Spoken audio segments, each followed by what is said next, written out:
আপনার বাছুরের বয়স যখন 2 থেকে 3 মাস হবে তখন থেকে AD3 সিরাপটা ব্যবহার করবেন, কারণ আপনি হয়তোবা সম্পূর্ণ D3 ভিটামিনের যে ঘাটতিটা সেটা পূরণ করতে পারবেন না, এই সিরাপের মাধ্যমে আপনারা পরিপূর্ণ করতে পারবেন। আসসালামু আলাইকুম। আজকে আমার ফার্মের একটা বিষয় আপনাদের সাথে শেয়ার করব। এটা আমার 1 বছরের সাধনার ফল। 1 বছর বলে ভুল হবে, সাধনা করতেছি 2 বছর যাবত। তারপর এই বছর আর কি সাকসেস হয়েছি সেটাই আপনাদেরকে দেখানোর চেষ্টা করব। কিছুদিন আগে আপনাদেরকে একটা ভিডিওতে দেখাইছি আমার একটা বকনা কালবাউস, যেটা আমার ফার্মের। এই বকনাটা 9 মাসে হিটে আসছে, তাকে ইনসেমিনেশন করি নাই, বীজ দেই নাই। বীজ না না দিয়ে তাকে রেডি করতেছি, আরো 2-1টা হিটের পরে আমরা তাকে ইনসেমিনেশন করব, মানে বীজ দিব। আর এখন বর্তমানে যে আমি যে বকনাটার সামনে দাঁড়িয়ে আছি, যে এই পাশে এই যে বকনাটা আপনারা দেখতেছেন, প্রেগনেন্ট আছে 8 মাসের, তার বয়স হলো 18 মাস। সে 10 মাস বয়সে সিমেন্ট কনসিভ করছে, মানে তাকে 10 মাস বয়সে বীজ দিছি, সে কনসিভ করছে। এখন আপনারা চিন্তা করুন, 10 মাস বয়সে একটা বকনাকে রেডি করা এটা কি সাধারণ ব্যাপার? অনেক ফার্মে যা দেখবেন এত বড় এরকম বড় সড়ো বকনা হয়ে আছে, কিন্তু তারা হিটে আনতে পারতেছে না।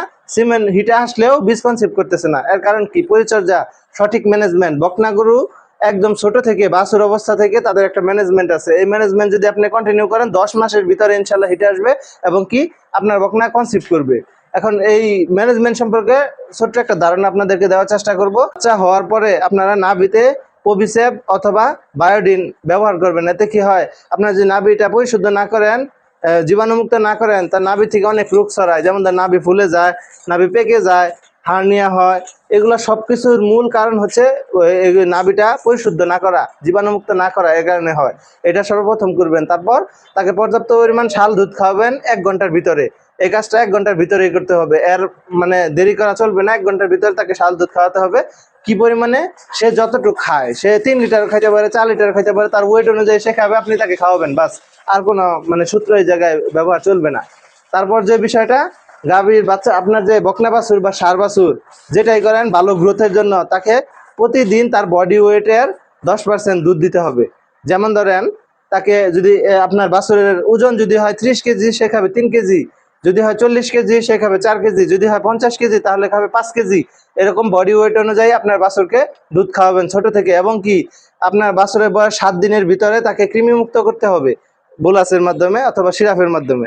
ইনজেকশন করবেন না, শুধু এই 2টার মাধ্যমেই করবেন। তারপর তাকে জিঙ্ক দিতে হবে, লিভার টনিক দিতে হবে, পর্যাপ্ত পরিমাণ দুধ দিতে হবে, আপনার রেগুলার দুধ দিতে হবে, প্লাস দানাদার খাওয়ানোর অভ্যাসটা করতে হবে। 15 থেকে 17 দিনের ভিতরে সে পরিপূর্ণভাবে দানাদার খাবে, এটা শিখাইতে হবে। জাবর কাটা পানিতে তাকে রূপান্তর করতে হবে, তা না হলে তার গ্রোথ আসবে না। কারণ আপনি দুধ দিবেন, তার স্বাস্থ্য ভালো হবে, নাদুস নুদুস হবো, গঠন ভালো হবো, কিন্তু বৃদ্ধি পাবে না। বৃদ্ধি পায় শুধুমাত্র দানাদারের মাধ্যমে। আপনি যে দানাদার তাকে ঠিকমতো দিতে পারেন, পাশাপাশি দুধ দিতে পারেন, আপনার বকনা বাছুর একটা শ্রেষ্ঠ বাছুরে রূপান্তরিত হবে। এবং কি তারপর যে বিষয়টা আছে, আপনার বাছুরকে যদি ঠিকমতো দানাদার দেন, তার ভিতরে প্রোটিনের যে ঘাটতিগুলো আছে, দুধের পাশাপাশি দানাদার দিলে সবকিছুই পরিপূর্ণ হবে।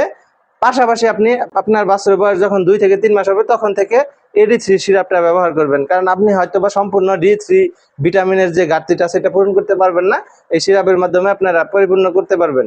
তো এই কাজগুলো যদি আপনারা করেন, বাস এনাফ। আর আপনার বাছুর যখন বাছুর অবস্থায় থাকবে, মনে করেন 6 মাস পর্যন্ত, 2.5 মাস পর পর আপনাকে কৃমি ডোজ করতে হবে ভালোভাবে। এবং কি লক্ষ্য রাখতে হবে তার পায়খানা ঠিক আছে কিনা।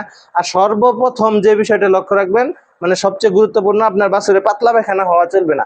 আপনার বাছুর যদি ছোট অবস্থায় পাতলা পায়খানা হয়, তাহলে ওই বাছুরটার মনে করেন যে ভিতরে যে শক্তিটা আছে, দুধ দেওয়ার ক্ষমতা বা বৃদ্ধি পাওয়ার ক্ষমতা, এগুলো হ্রাস পায়।